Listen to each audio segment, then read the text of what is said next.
You are live. All right, I'm live, and I just want to make sure I get to all of my streams. So I am on YouTube, and I'm trying to find my YouTube play.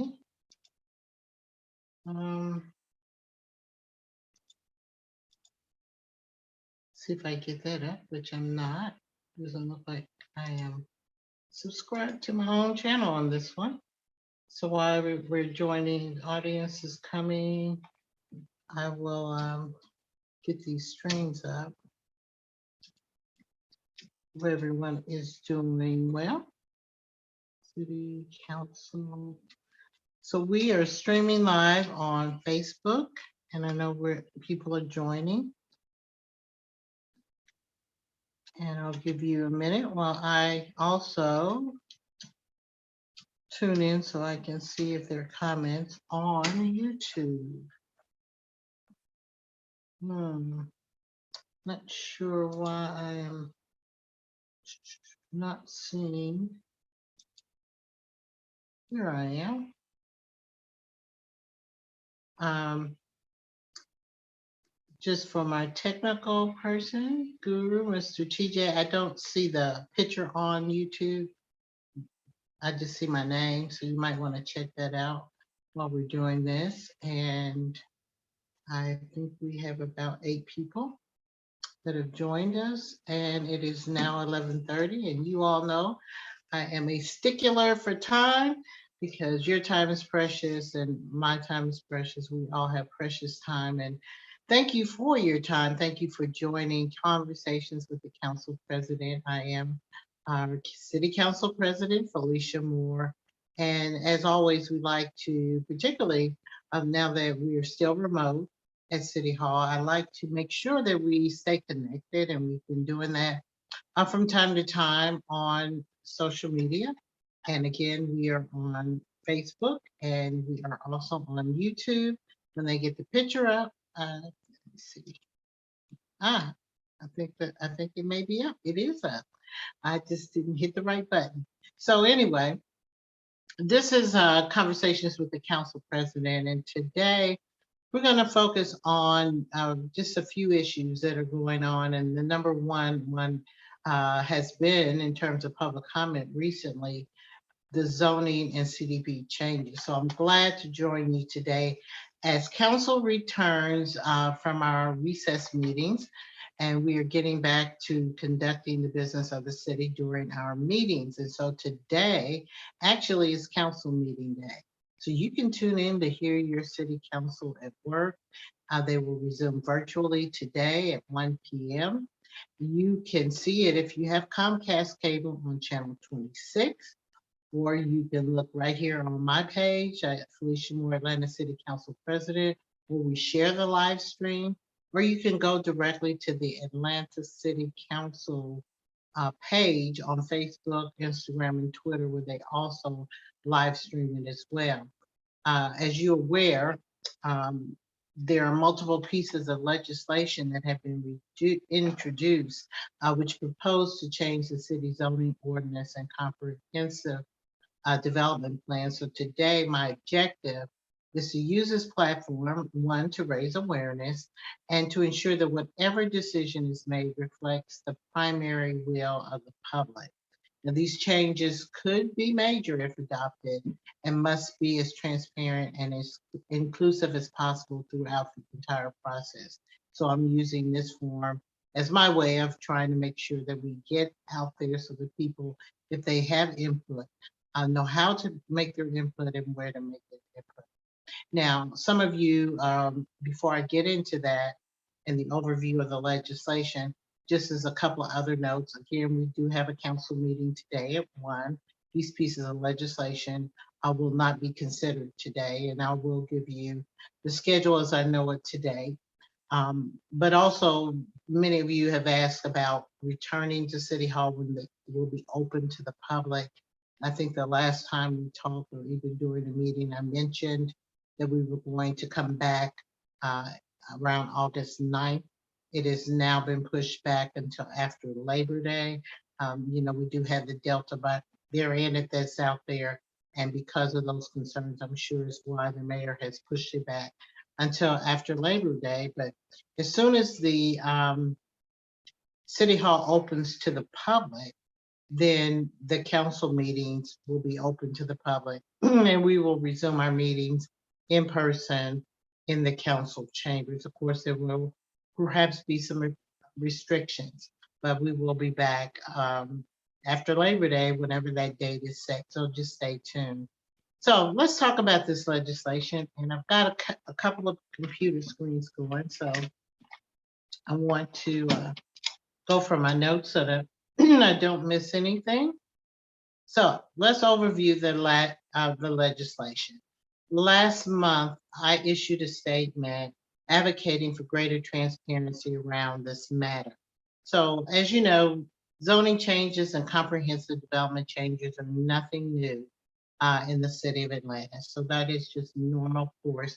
And the way we conduct our business is through legislation, and legislation for both of those, both CDP, which is Comprehensive Development Plan, and zoning changes, both have a public process that goes along with them.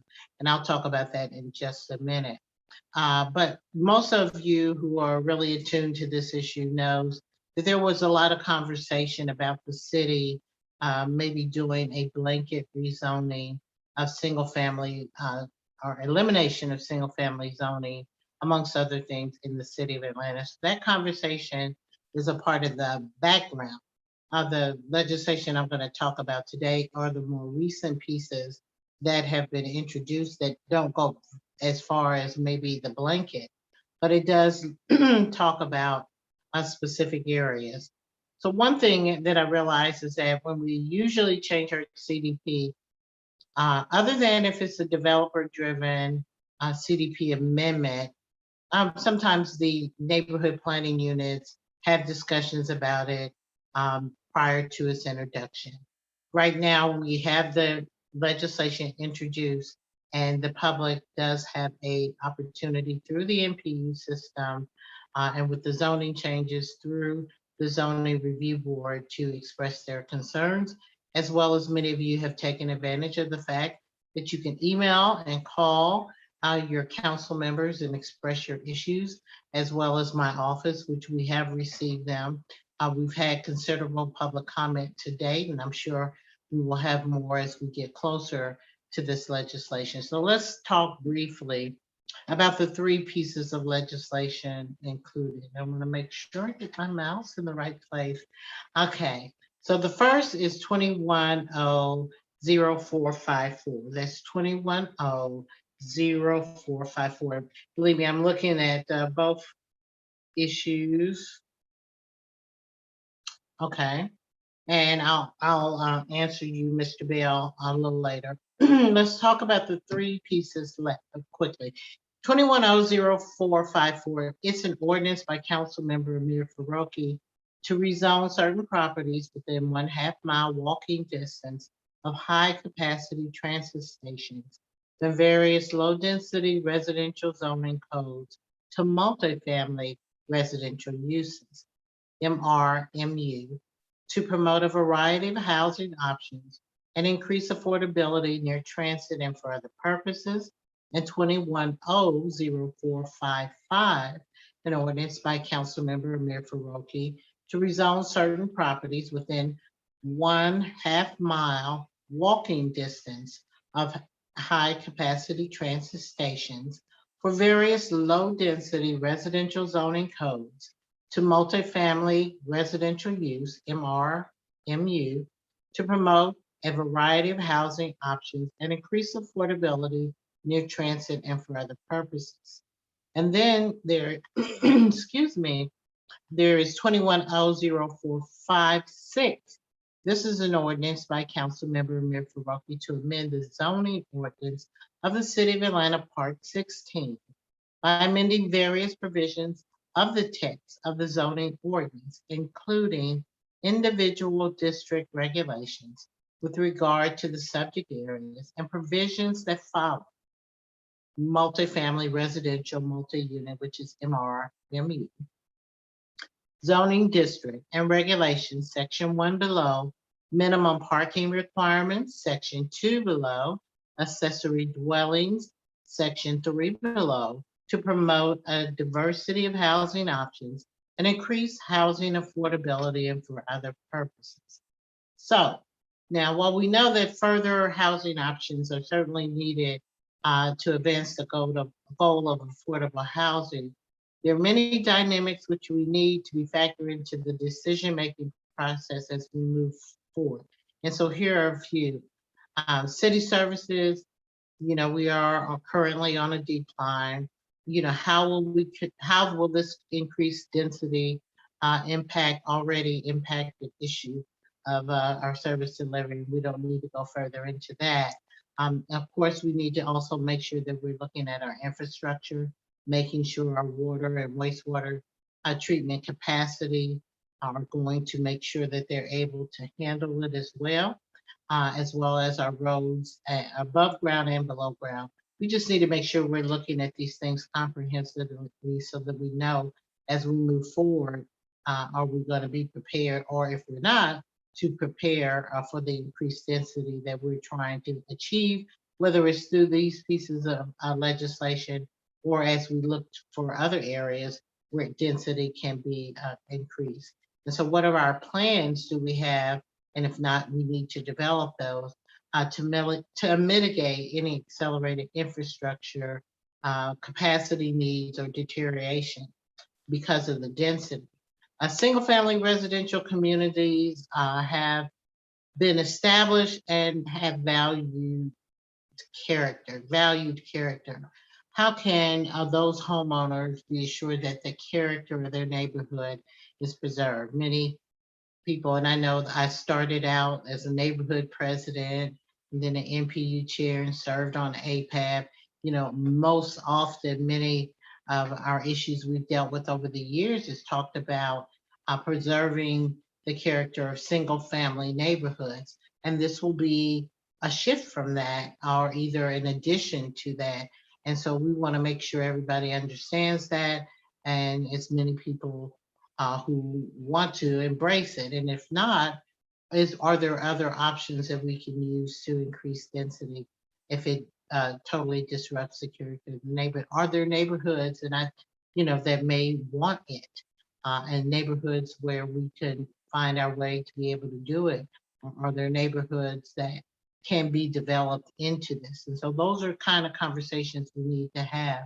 And how will the loss of trees and green space be managed and minimized? Many people are concerned because, and I know in the back of my house and probably many other homes, that's where a lot of your old growth trees and trees are. So if we're going to build in that area, are we going to find ourselves losing trees? Because we're also, while we're dealing with this issue, still in the process of finalizing a new tree ordinance for the city of Atlanta. And those issues I'm sure will come up. And there's always the increase in need for more green space in the city. So we always need to make sure, when we're squeezing the balloon in one end, that it doesn't blow up in the other that we didn't anticipate or mitigate for or consider when we were making our decision. So, how do we really preserve the affordable housing crisis in the city? And so I want to just briefly talk about that, and then I'm going to go to your questions. So I believe that density is definitely going to be needed. All things are projected that we are going to find our population almost doubling in the city. And this is a way to increase density, to provide more housing for more people.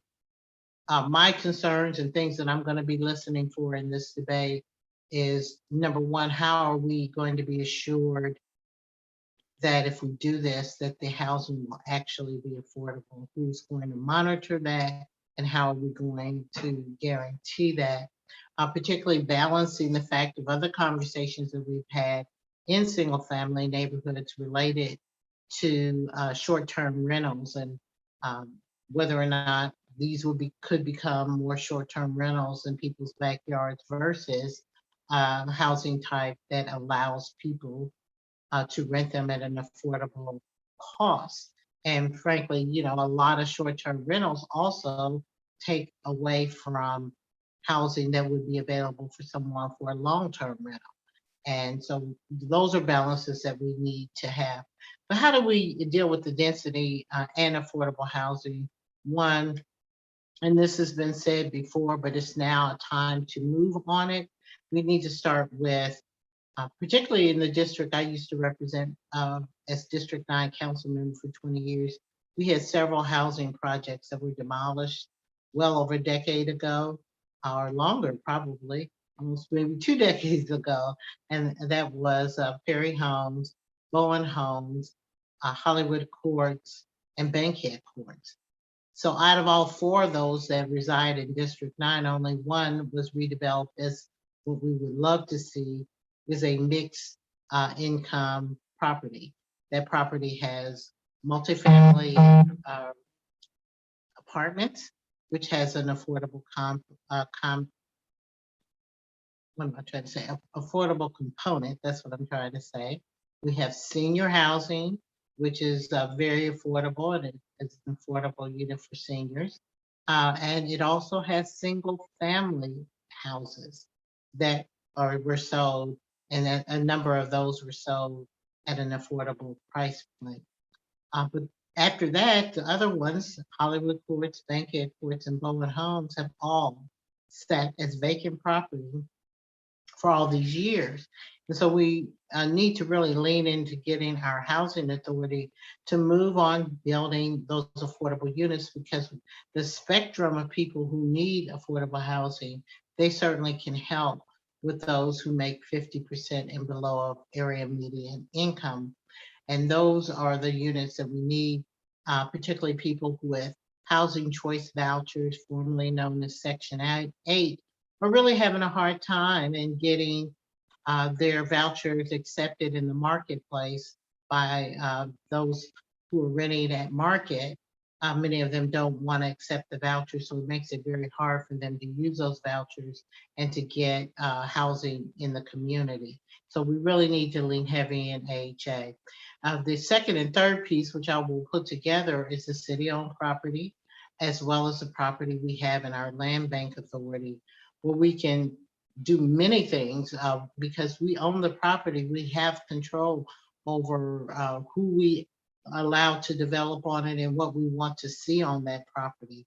Certainly we have, again, affordable housing is a spectrum of needs, from housing needs for those that are unsheltered, all the way to housing needs for those that work every day, all day, and make a decent living, but just can't afford the rent or either the mortgage payments, because housing prices have doubled and tripled in some neighborhoods in the last 5 to 6 years. People have seen a lot of growth and a lot of development, and I know you have, because I've gotten calls from you because your assessed values on your property have really risen a lot, because there are a lot of sales in and around your house that have increased the value of your property, and you're concerned about what is going to happen with the mortgage with that. So those are the other areas I think that we can lean heavy into. And then there are many other areas that we can lean into,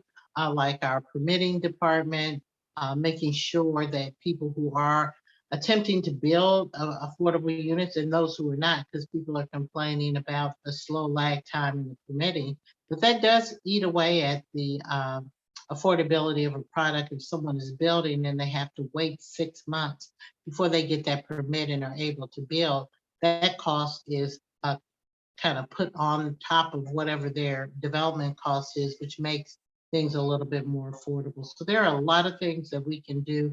I really want us to look at increasing density along our major corridors so that we don't have a lot of the traffic issues. People have adequate ingress and egress. And those are the areas I think that we can start with. And then, later, if we find neighborhoods that are amenable to and are better suited to increase the density, then we can do that. So that's some of my thinking, but I understand that our city is growing and that there is some degree of change that we're all going to have to face relative to zoning. But we want these changes to be fair to existing residents, manageable according to the expectations we set, and plan with complete public transparency and input. And so this process will be sticky, but we all are stakeholders and need to get involved. And you need to educate yourself on it and get involved now. And so I want to give you some of the ways in which you can ensure your voice is heard. And then I'm going to go and check the comments that you've made and try to address those. So there are multiple discussions that are planned regarding the draft of a 2021 Comprehensive Development Plan. And the listings of the meetings are as follows. September 7th is the first City Council full legislation reading. September 14th is the second CDH committee meeting.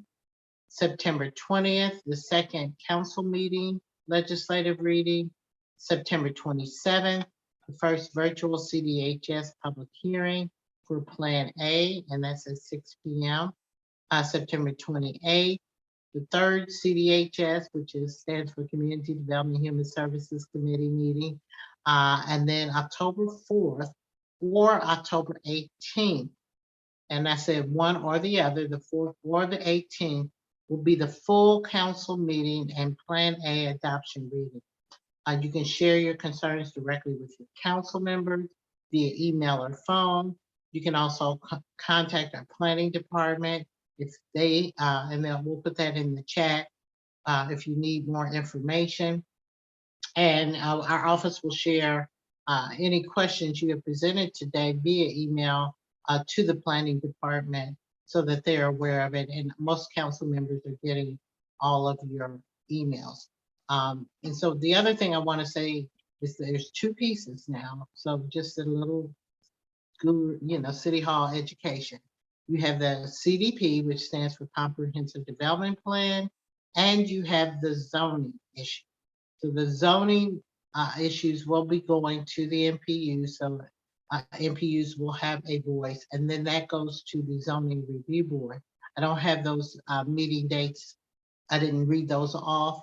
And the ones that I read off, you can always keep up with this because we'll post it on my Facebook page and to keep you informed of the meetings. But zoning issue will go to the MPUs, then the zoning review board, and then the city council. The CDP will have its own public hearing, which I mentioned is going to be on September 27th. It will be virtual. After the public hearing, it will go to this, it will be considered by the Community Development and Human Services Committee, and then they will send it to the full council. The first item that would need to be adopted would be the comprehensive development plan. And then after that, the council can consider any zoning changes, because the zoning changes are not in line with the current comprehensive development plan. So those changes legally have to be made first, and then you can change the zoning once you have adopted the change to the CDP. So let me stop talking because I've done a lot. And let me go to not only here with YouTube. So I'm gonna start with YouTube because it's right in front of me. Hello, Mr. Black. We should pass the strongest version of the tree ordinance soon. The citizens blended draft, and make sure we are preserving quality existing tree cover while allowing for development. And my former colleague, Miss Adrian, hello, how are you? With all the strains on the city services, does the city have the capacity to regulate AUDs and short-term rentals? And I don't think that, well, I mentioned that earlier. We do need a lot of changes with a lot of things in probably every department at City Hall. And so that is a good question and should be considered as we're doing these things to make sure that we have the capacity to deal with it. I'm going to go back now to Facebook. Mr. Bell, you asked how the mayor can justify having City Hall closed when the rest of the city is open. And I know that there is, and my staff can plug it in. I know I saw where the mayor will be addressing the public tomorrow related to COVID, the crime, as well as the restrictions that she has put in place. So I will leave her to answer that question for you, Mr. Bell. And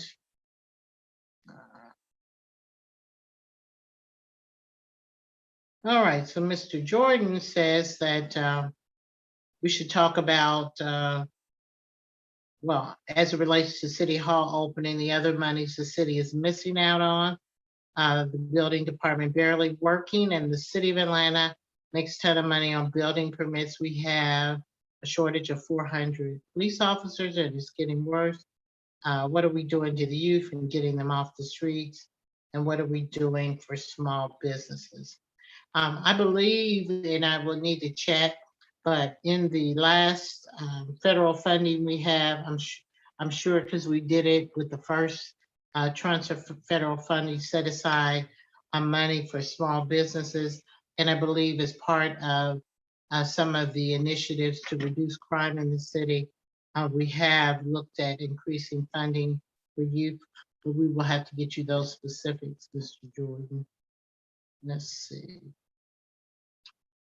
Ms. Dobson says that we should rely on environmental protection or environmental justice being served by a new tree ordinance. The existing ordinance is not enforced, so there should be no expectation the new one will be. And enforcement, I think, is a big issue in all areas of City Hall. We have the codes, we have the regulations, but they're only as good as the enforcement. And we have got to work harder to make sure that we not only put these rules in place, but we have adequate enforcement. And there's several links that my staff has put in. Let's see, Mr. Heary, because I only have a few minutes, I'm gonna try to get you all in. For the properties that are being zoned R4 to MRMU, how and when might those owners be notified?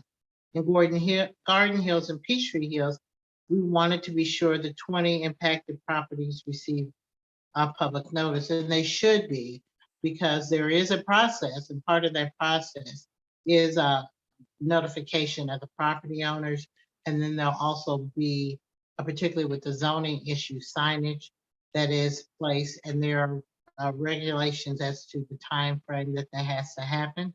So I certainly believe that that should happen, and I hope it will be happening, because if it doesn't, it will delay the process because you have to legally notice property owners. How can the city of Atlanta further support source of income protection that was passed years back to increase housing stability? And that's a good question. We may have to look at the state to assist us with that. I remember when it was passed and there were some legal issues, and those are things we'll have to get around before we really have a strong enforcement mechanism. Who decides what is affordable? Affordable needs to include people who have minimum wage jobs. Where are the people living in hotels on vouchers going to go when vouchers run out? We need agencies to relocate these families. And so affordability, like I said earlier, is on a spectrum of very different needs, but for many different people. And so affordability sometimes is measured by the area median income, but I believe it starts with those who are unsheltered and being able to find housing that they can get into, all the way up to workforce housing, and perhaps even beyond for those people who make a decent living and salary, but the housing costs will be more than 30% of their income, and they're not able to afford to stay in the city. And I've got many stories of people that I know who have attempted to rent, particularly in the city of Atlanta, and find it almost difficult because of the increase in rates. And yes, Mr. Jordan, I mentioned that earlier about land bank properties, and again, for affordable housing, and my definition of it also includes those in unsheltered populations.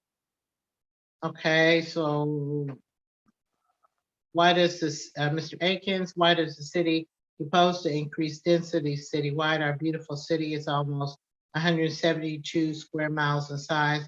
Why aren't we targeting the density to other places in the city? Some neighborhoods would love mixed use, higher density development, while others are busting at the seams. And so right now, there was a talk about a citywide conversation, but now it is more specific to the legislation earlier on that I mentioned, that are around high density transit. That's where the conversation is now. Laura, we talked about enforcement, and we know that that's lacking in many areas and will need to be put in place. Let's see. Designated areas for 10 cities need to be allowed to prevent sweep the homeless camps. No one should be arrested for not having a home, especially during the pandemic. This is Ms. Hutton. I agree with you. As a matter of fact, when COVID hit, I did send some proposals to the mayor's office, as well as Partners for Home, for trying to do something similar to that, or just like that, where we can allow, because we have some chronic homeless that will not go into a shelter. We can have showers and sanitation and wraparound services, but the question becomes, number one, where do you put it? Where you're not going to have a neighborhood who's objecting of it, and so that's really the concern. And where is the area to do that? But I think that would be helpful to the city. Let's see, Mr. Shockley. We can never meet new housing needs by constantly squeezing more and more into single-family neighborhoods. We need to create massive amounts of new multifamily, not single-family housing, and huge number of vacant lots, especially around the city, those around MARTA stations. Ms. Tatum says there are homeless people who are working but can't afford a place to live. Affordable housing is not affordable for low-income people. Agree. And Richard, trying to get a few of your comments in. I know I'm a little over time because some people are. Oh wow, Mr. Johnson's is pretty long, so I may not read it all. But I know some of you are on YouTube and may not see the other ones. Changing the density to already established single-family zone areas is akin to taking from people who own homes in their areas without compensation of their loss. And he gives many other reasons. How does tax abatement impact the crime issue in these abatement reduced school budgets? Thoughts? Michael, I have to get into that another time because I'm running out of time. There are a lot of comments here. Ms. Smith, how are you? How do the traditionally community design areas listed in the CDP, Buckhead, downtown, and Midtown, gets protections and money for stabilization, yet Collier Heights doesn't? Money for stabilization is designed for these areas, yet Collier Heights does not access these funds because it's not have a traditional community designation overlay. I'm not quite clear about the money and protections now. Of course, I am now a proud historic Collier Heights neighbor, and so that was why we got the historic designation, because with that comes some zoning protections to preserve the neighborhood. So we'll have to talk about that, Ms. Smith. I'm not sure what other issues. So there are a lot of questions and comments from the tree ordinance to this affordable housing issue. Again, I've got to get off because I need to get prepared for the 1 p.m. council meeting that you can watch on Comcast Cable. If you are on Comcast, you can watch on channel 26. You can watch live on the city's website. You can watch the stream on my Facebook page. You can watch the stream on the Atlanta City Council Facebook, Instagram, and Twitter page. And I just want to make sure everybody's still aware that City Hall is closed to the public, though many employees have been allowed in the building, and we are still conducting the meetings virtually. So please tune in and keep your eye on this page. We will I'll continue to give you information. There's not enough time really to go into a lot of the discussion, but what I wanted to do with this forum was to make sure you're aware and use this platform to make sure that you get your voices heard. So everybody have a great day. Tune in to the council meeting. I'm your Atlanta City Council President, Felicia Moore, and I thank you all for your time this afternoon. Take care. Bye-bye.